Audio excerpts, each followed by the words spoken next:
इसका मतलब है, संकेत है ये साफ साफ कि अब वो जदयू में नहीं रहेंगे। असर तो बहुत पड़ेगा क्योंकि उपेंद्र कुशवाहा बिहार की राजनीति में एक स्थापित चेहरा है, इसमें कोई दो राय नहीं। मगर ये है कि संगठन की काबिलियत है उनमें, संगठन खड़ा कर सकते हैं, उसको चला सकते हैं, दूरदृष्टि भी है, राजनीतिक समझ भी है और लंबी पारी खेलना चाहते हैं। के बयानों से, उनकी एक्टिविटी से, बीजेपी के नेताओं के बयान से, तो मुझे तो ये लग रहा है किसी भी दिन ये सूचना आ सकती है कि वो जदयू छोड़ दिए और एनडीए में शामिल हो गए। तो अब जदयू में उनके रहने का एक ही उपाय हो सकता है कि अगर उन्हें नीतीश जी उप मुख्यमंत्री बना दें सरकार में, मगर वो इनकार कर चुके हैं।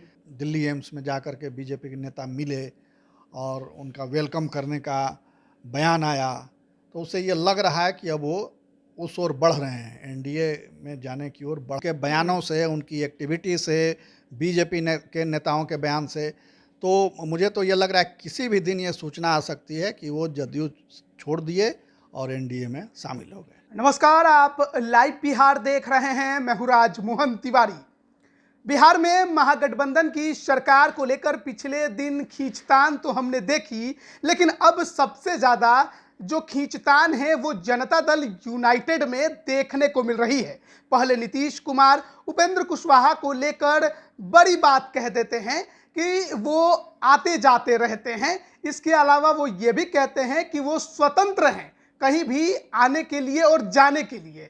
लेकिन उपेंद्र कुशवाहा जब दिल्ली एम्स से इलाज कराकर पटना लौटते हैं तो वो ये बात कह देते हैं कि जनता दल यूनाइटेड को इलाज की जरूरत है। हम दिल्ली में इलाज करा रहे थे और बिहार में हमारा पोस्टमार्टम हो गया।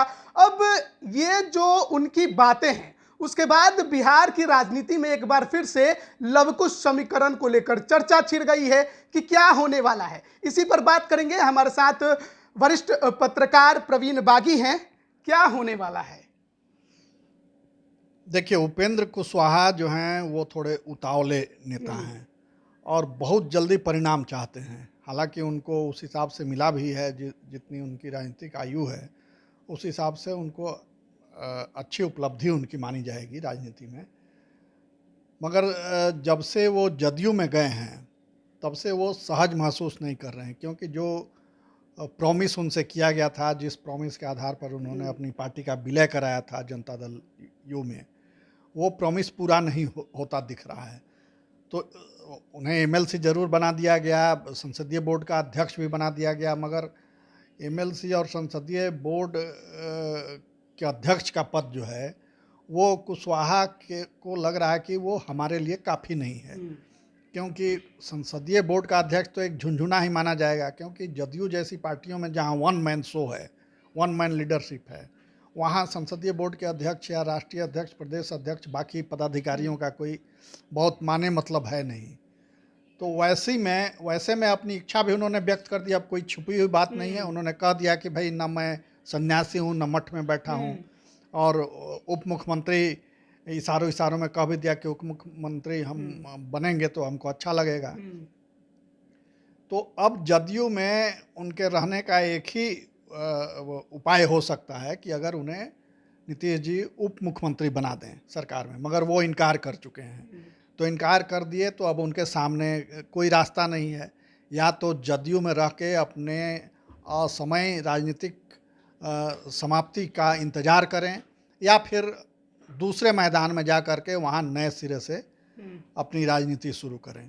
तो वो दूसरा मैदान तलाश रहे हैं। और बिहार की जो राजनीतिक स्थिति है उसमें दो ही फील्ड हैं राजनीति के, एक महागठबंधन, एक एनडीए।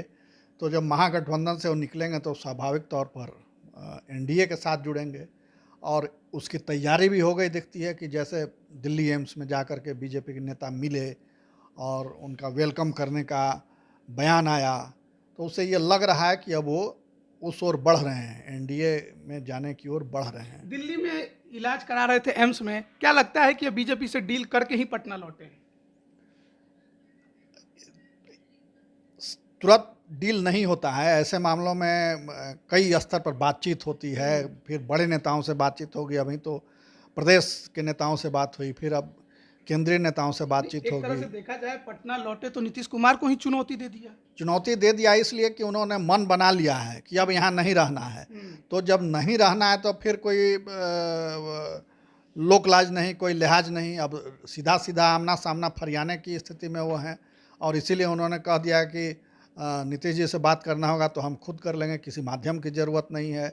और जदयू को भी उन्होंने कह दिया कि पलटी मारते रहती है पार्टी इधर से उधर, तो पार्टी अगर अपने हिसाब से मारती है पलटी, तो नेताओं को भी या उसके कार्यकर्ताओं को भी अधिकार है कि वो अपनी सुविधा के हिसाब से इधर से उधर जाएं।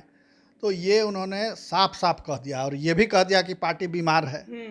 तो इसका मतलब कि अब वो दो टूक जवाब दे रहे हैं, तुर्की बतुर्की जवाब दे रहे हैं मुख्यमंत्री को, जो सर्वोच्च नेता हैं जदयू के, और उनसे उनका आमना सामना है। तो इसका मतलब है, संकेत है ये साफ साफ कि अब वो जदयू में नहीं रहेंगे। ये उन्होंने कभी नहीं कहा अपने बात में कि हम जेडीयू छोड़ेंगे। उन्होंने कहा कि हम जेडीयू में हैं और 100% की इसका इलाज करेंगे। क्या ऐसा लगता है कि बीजेपी के साथ उनकी बातचीत भी हुई तो पार्टी छोड़ने से ज़्यादा एक कदम ऊपर गई, जैसा महाराष्ट्र में हुआ? क्या जनता दल यूनाइटेड में उपेंद्र कुशवाहा वो एकनाथ शिंदे बन सकते हैं? एकनाथ शिंदे तो नहीं बन सकते हैं, क्योंकि राजद में टूट होगी इसकी उम्मीद नहीं है। टूट अगर होगी भी तो जदयू में होगी। तो जदयू में टूट कर को के उतने विधायक हमको नहीं लगता है कि इनके साथ आएंगे कि वो सरकार बना लें। लगभग 30 विधायक तोड़ने होंगे अगर। हाँ, तो उतना लोग टूटेंगे नहीं, 40-44 तो विधायक ही हैं उनके यहाँ, तो उसमें सबको ये जोड़ नहीं सकते अपने साथ। तो एकनाथ शिंदे बनना तो थोड़ा कठिन हमको लग रहा है, मगर ये जरूर है कि वो अब यहाँ नहीं रहेंगे और वो वहाँ जाएंगे। और जाने के पहले जब तक वो अपना त्यागपत्र नहीं दे दें, तब तक तो लोग कहते ही हैं कि हम पार्टी में हैं, मजबूत करेंगे, और मजबूती के लिए बयान दे रहे हैं। यानी एक तरफ वो कहते रहते हैं कि पार्टी के वफादार हैं, मगर धीरे धीरे कदम दूसरी ओर बढ़ाते रहते हैं।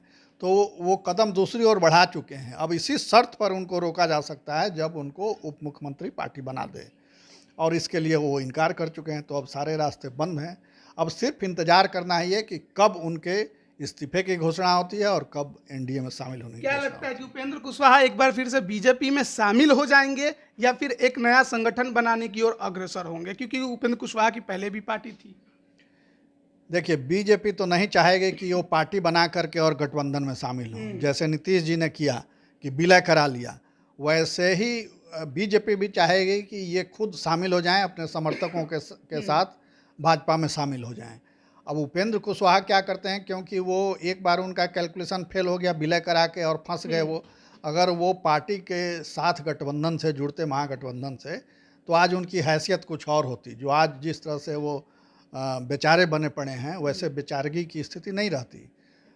तो ऐसे में उनको हो सकता है वो सोचें कि हम फिर से अपनी पुरानी पार्टी को जीवित करके और तब उस एनडीए के साथ गठबंधन में शामिल हो जाएं। लौकुश समीकरण पे कितना बड़ा असर पड़ेगा नीतीश कुमार के इससे?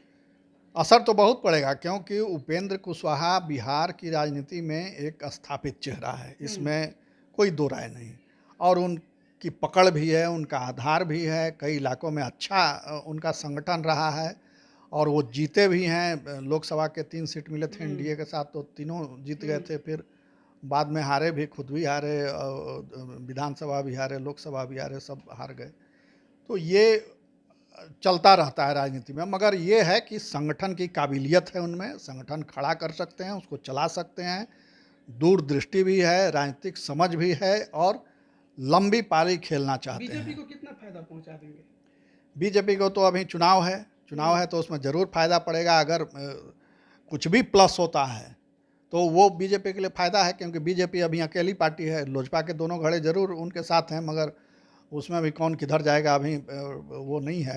तो वो चाहेगी कि संख्या बढ़े, हमारे समर्थक बढ़ें, तो ऐसे में वो खुला हाथ बाहें पसार करके स्वागत करिए कोयरी उपेंद्र कुशवाहा समुदाय का। के स्थापित नेता हैं उपेंद्र कुशवाहा। बीजेपी में कोयरी समुदाय के नेता के तौर पर उभर रहे हैं सम्राट चौधरी। उपेंद्र कुशवाहा जाएंगे तो कद उनका गिरेगा?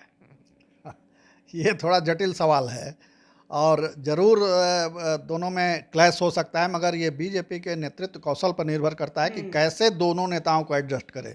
तो जैसे पहले उसने एडजस्ट किया था कि उपेंद्र कुशवाहा केंद्र की राजनीति में थे, बाकी यहाँ थे, तो वही फार्मूला इस बार भी वो लाएंगे लोग। यहाँ उनके समर्थकों को एडजस्ट किया जाएगा और उनको पार्टी हो सकता है कि ले जाए दिल्ली कि आप केंद्र की राजनीति में रहिए, आप कैसे बड़े कद के नेता को राष्ट्रीय राजनीति में आना चाहिए, तो उनका उपयोग पार्टी वहाँ करेगी, यहाँ उनके कुछ समर्थकों तब को एडजस्ट कितना किया जाएगा। मतलब तय माना जाए कि अब उपेंद्र कुशवाहा जेडीयू छोड़ने के पूरे फिराक में पूरा मूड उन्होंने बना लिया। पूरा मुझे तो लग रहा है, जो संकेत मिल रहे हैं उनके बयानों से, उनकी एक्टिविटी से, बीजेपी के नेताओं के बयान से, तो मुझे तो ये लग रहा है किसी भी दिन ये सूचना आ सकती है कि वो जदयू छोड़ दिए और एनडीए में शामिल हो गए। तो देखिए, उपेंद्र कुशवाहा जनता दल यूनाइटेड कभी भी छोड़ सकते हैं। अभी दिल्ली में इलाज करा रहे थे, बीजेपी नेताओं के साथ फोटो आ गया, उस पर मुख्यमंत्री नीतीश कुमार का जो कमेंट था निश्चित तौर पर उपेंद्र कुशवाहा को असहज कर गया। और जिस प्रकार से पटना आते ही उन्होंने दनादन जेडीयू के ऊपर कटाक्ष किया, जेडीयू के बड़े बड़े नेताओं के ऊपर कटाक्ष किया, यह दर्शाता है कि अब उपेंद्र कुशवाहा ने कहीं ना कहीं मन तो बना लिया है कि आर या पार, या तो बिहार सरकार में महागठबंधन में उन्हें जगह मिले, नहीं मिला तो अब हम दामन छोड़कर दूसरी तरफ जाने को भी तैयार हैं। लेकिन ऐलान कब होगा, इसी का सबको इंतजार है। बने रहिए लाइव बिहार के साथ। आप सभी का बहुत बहुत धन्यवाद। लाइव बिहार यूट्यूब पर सब्सक्राइब और फेसबुक पर लाइक जरूर करें।